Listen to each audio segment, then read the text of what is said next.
Here's the Leafs' third shooter. Here's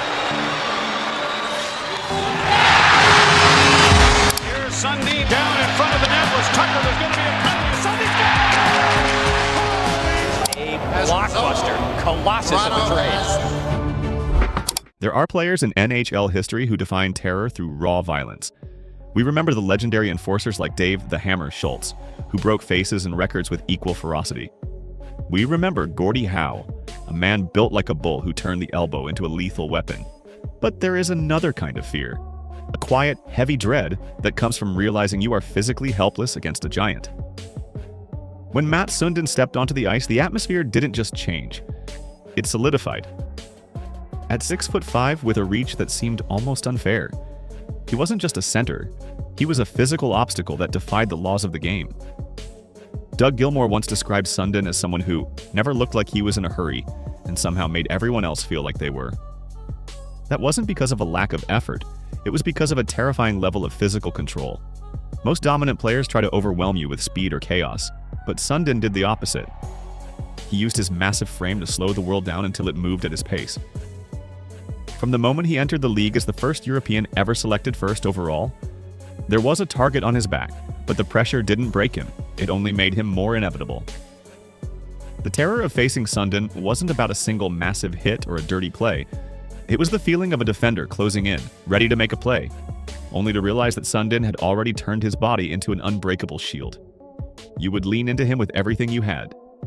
Try to pin him to the boards or hack at his stick, and nothing worked. He didn't just protect the puck, he owned the space around it. By the time you realized you couldn't move him, the play was already over. You weren't just defending a player, you were fighting a losing battle against a titan who had already decided you weren't going to win. This was the beginning of the nightmare for NHL defenders. And as the game went on, the physical toll only got heavier. Control is one thing, but it becomes a nightmare when you realize you simply cannot move him. This is where the physical reality of Mats Sundin became a problem for every defender in the league. At 6'5", with a wingspan that seemed almost illegal, he didn't just control the puck, he weaponized his reach to protect it.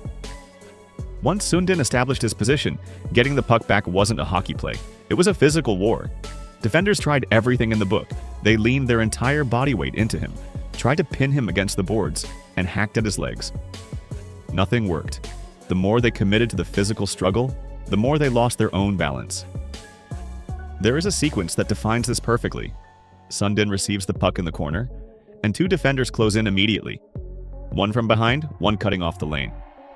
In any other era with any other player, that should be the end of the play, but Sundin simply lowers his center of gravity, turns his back, and uses his massive frame as a human shield. Then he turns. Not with explosive speed, but with a calculated heavy force. Suddenly, both defenders are left behind him, out of position and out of the play. By the time they tried to recover, it was already too late. For a legend like Nicklas Lidstrom, facing Sundin felt like trying to get the puck from someone who already decided you won't. That is the peak of physical intimidation. It's the realization that you cannot win the battle of strength. Most players react to pressure, but Sundin used it. Every hit, every shove, every extra body the defense committed gave him more information and more space to exploit. Shift after shift, that physical pressure didn't lead to a turnover. It led to fatigue, a deep, bone-weary exhaustion that came from trying to solve a problem that had no answer. The scary part? He did it all in silence. No shouting, no retaliation, just a relentless, inevitable force that wore you down. Until you stopped trying to win the shift and just started trying to survive it. By now, the pattern of physical dominance was clear. But there was another layer that made Mats Sundin even more terrifying to deal with. Respected terror. This wasn't the kind of respect you earn after your career. It was the kind players gave him while they were still being physically dismantled by him on the ice. Teams did not just defend him, they adjusted their entire systems for him.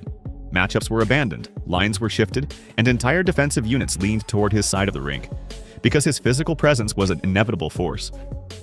The moment Sundin had even a sliver of ice, the game started to tilt, and everyone on the rink could feel the pressure building. Defenders stopped trying to win the physical battles. They started trying not to lose them so badly.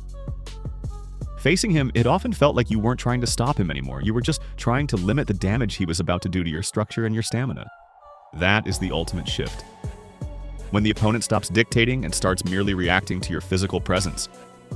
Once that happens, your control over the game is already gone. Every extra step toward him opened another lane for his teammates. Yet Sundin never rushed to exploit it. He waited. He let the mistake reveal itself through the physical fatigue of his opponents. There was no clear solution. Play him tight, and he used his 6'5" frame to control the pace. Give him space, and he controlled the play with his massive reach. Over time, you stopped trying to win the shift and simply tried to survive it. What truly separated Sundin was the mental and physical weight he carried for over a decade as the face of the Toronto Maple Leafs. In a franchise filled with history and legends, Sundin stood above them all, carrying a responsibility that changes everything. Every game mattered more. Every shift carried more weight. And every mistake felt heavier under the relentless gaze of the Toronto market. Yet, even under this crushing pressure, nothing about his physical presence changed. There was no visible panic and no outward frustration. Night after night, he remained the same calm, immovable force in the most high-pressure moments. Late in games with the score close and the crowd tense. Most players speed up and lose their composure. Sundin did the opposite. He used his massive frame to slow everything down. He trusted his physical strength, and he trusted the moment. When your best player never panics under a swarm of defenders, that steadiness spreads to the entire bench. For his teammates, it often felt like no matter how chaotic the game became, there was always time and space whenever he had the puck. This was leadership in its most physical form, not loud or emotional, but steady and relentless. But carrying a franchise for years is a different kind of challenge than just dominating a shift. It is a quiet, constant pressure that stays with you long after the game ends. Sundin didn't just play for the Maple Leafs.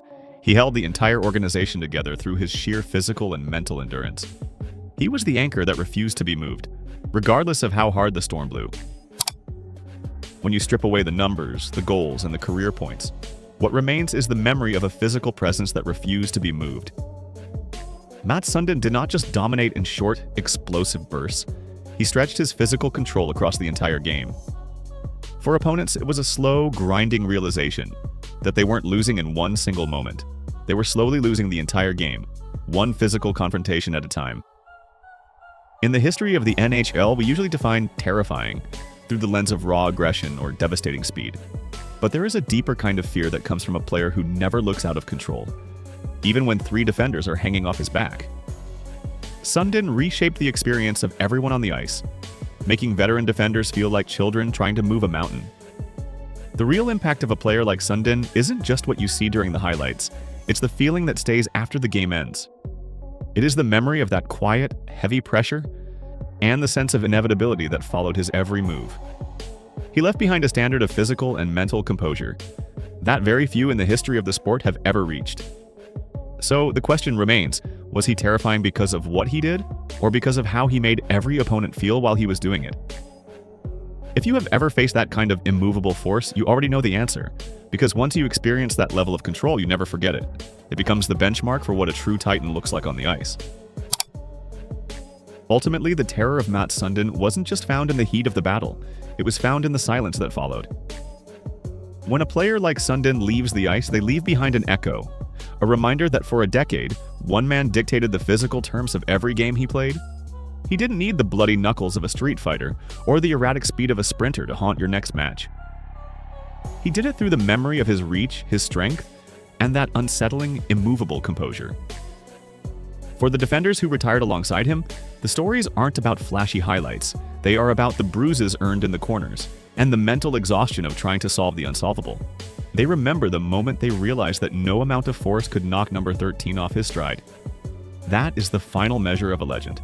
When your physical presence is so absolute that it changes the way your opponents think about the game, long after the final buzzer sounds. Sundin was a Titan who carried a city, a franchise, and a legacy on his back, without ever letting the weight show. He proved that sometimes the most terrifying thing on the ice isn't the man who creates the most noise. It's the one who provides the most control. And as long as hockey is played, players will still be looking for the next immovable force, the next inevitable giant who can turn a game into a masterpiece of physical dominance. Because once you felt that kind of power, you never stop looking for it. You just hope, for your sake, that you're not the one standing in its way. Perhaps that is why players never really talked about Mats Sundin the same way they talked about others. It wasn't louder or more dramatic, it was just different. Because when you face speed, you can adjust. When you face aggression, you could push back. But when you face that level of physical control, there's nothing to react to. You are always a step behind, regardless of how hard you fight. That is a feeling that doesn't stay on the ice. It follows you into the next shift, the next game, and the next season. You remember the moment where everything looked fine, where you thought you were in position, and then suddenly you realize you hadn't been for a long time. That is what separates players like Sundin. They don't just win, they leave a shift in how you see the game. Once you have experienced that kind of immovable force, you start recognizing it in other eras, in other moments that look quiet on the surface but feel completely different underneath. Not many ever reach that level of inevitability. So the question remains, if physical control like that is what truly makes a player dangerous, then who else in NHL history ever had it? And more importantly, who still does today? Because those are the players worth paying attention to. The ones who do not just change the score, but change the way the game feels while it is being played. What do you think about Mats Sundin's physical dominance? Let us know in the comments below. And if you enjoyed this look at the NHL's most terrifying legends, like and subscribe to the channel. Thank you for watching.